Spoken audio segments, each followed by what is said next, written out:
น้ำนิ่งกว่าเมื่อวานไหมน้ำกำลังขึ้นด้วยน้ำขึ้นรีบตัก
ลงปลาหมึกก่อนนะครั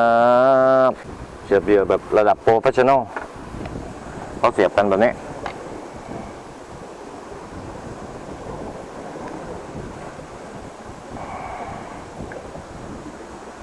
ประเดิมปลาหลังก่อนนะครับผมเช้าแบบนี้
ทางสมุยเขาเรียกปลาหลังนะครับที่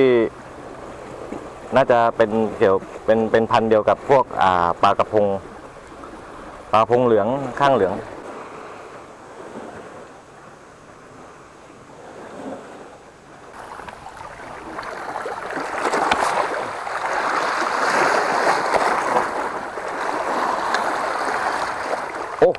โอ้เล่นเลยลงถึงปลาทองม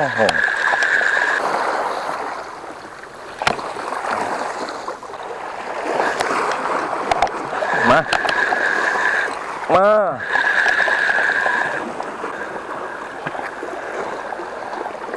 โอ้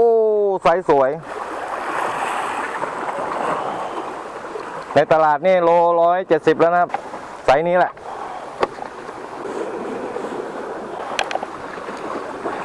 เป็นตาอยู่ในเป๋าป้ากันแหละ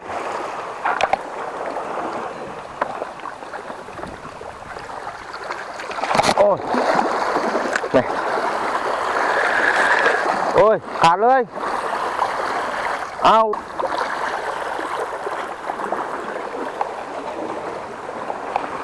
สายช้ำมาก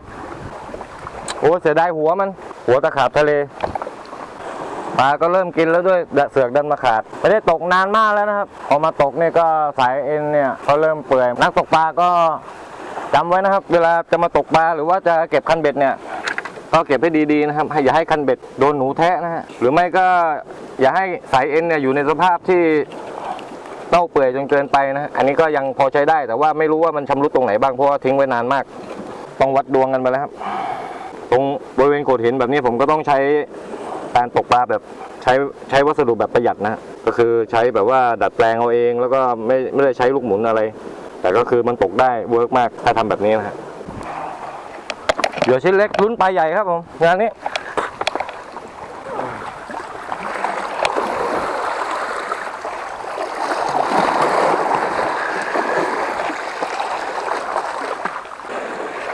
มาอีกตัวครับ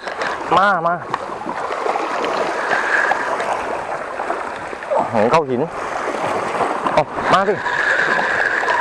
โอ้โหหลุดพาเข้าหินแล้วก็เราชะงักฮะมันก็หลุดจากเบ็ด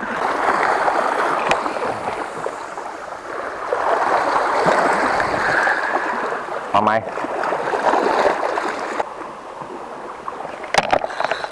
โอ้มา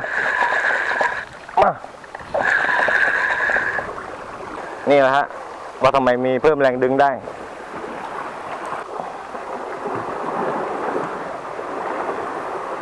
ปลาอูล่านะฮะ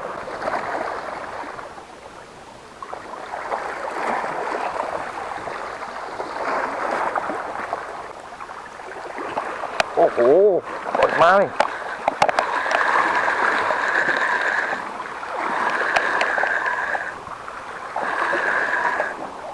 มา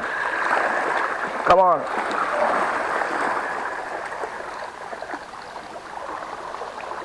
โอ้ใสสวยอะไร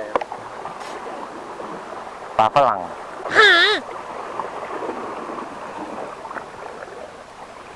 แม่งปลาเขาหินนี่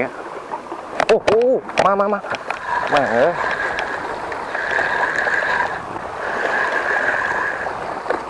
หลุดออกมาก็เสร็จ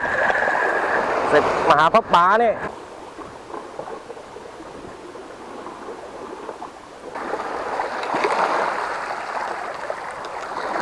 หายแล้วไกด์หลุด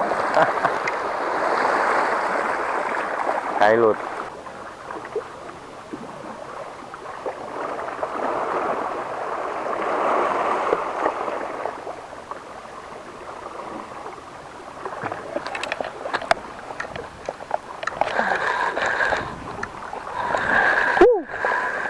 โอ้โหเยอะ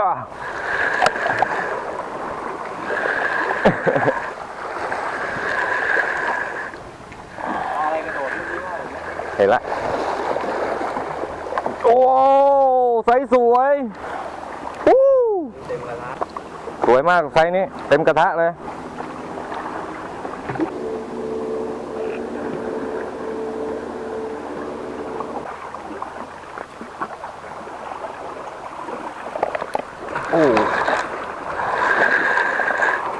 มา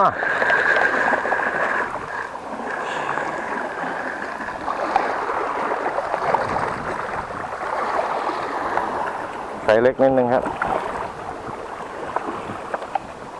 จะกินดุฮะตอน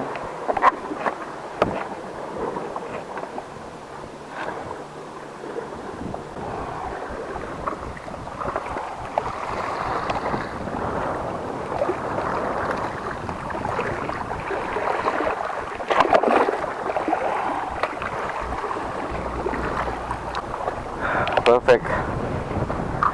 บอสบัต perfect คืออะไรมากินปักโอ้ปักมาตกปลาได้ของกินเพียบเลยมาเร็วว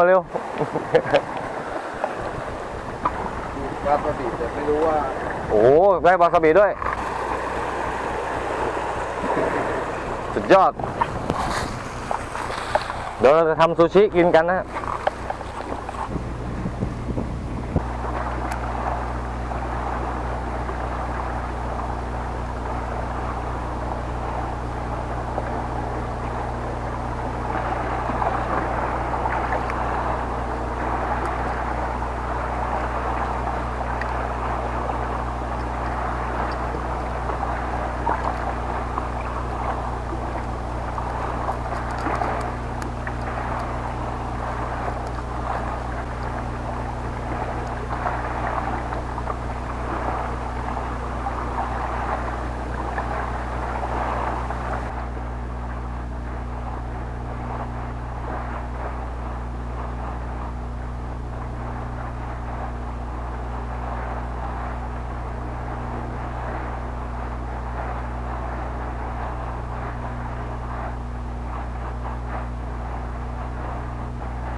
บอกแล้วใครตั้งแต่คลิปที่แล้วใครรับมีดเก่งๆบอกด้วยทำไมไม่เคยรับมีดคมเลย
ให้หนูพูดไว้ก่อนเผื่อเมื่อ เขาเรี กี้ ยก ไม่ ว่าป ได้ ลาอุระนิดนึงเอาดูวางก้างไม่เอาใส่วาซาบิด้วยป้ายวาซาบิใส่ปากจะอร่อยเพราะว่าเขาป้ายเวลากินอ่ะให้ป้ายวาซาบิด้วยถูก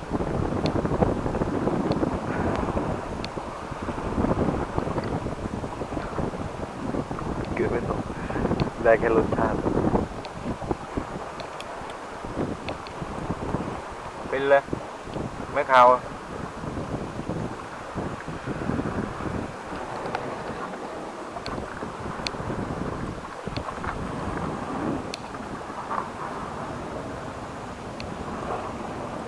ซาบิเยอะเดี๋ยวน้ำตาเล็ด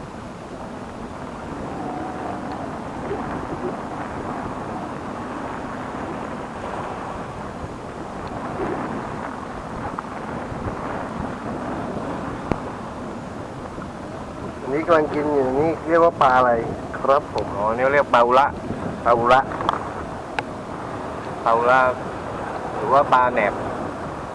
เรียกปลาแหนบปลาอุระปลาอุระนี่ก็จะปลาใหญ่ตัวใหญ่หน่อยแต่เป็นลักษณะเดียวกันนี่เราก็ตัวเล็กนี่เขาเรียกปลาแหนบปลาในทะเลส่วนใหญ่กินสดได้หมดเลยแล้วก็มีขึ้นหมู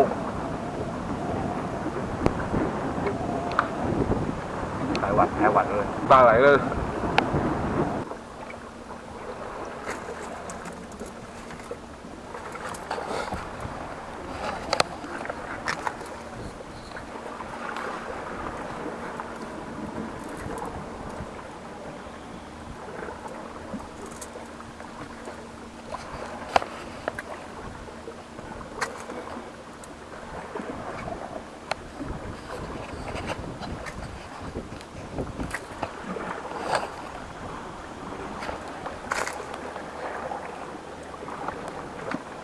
ตอนเก็บของ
มันคือ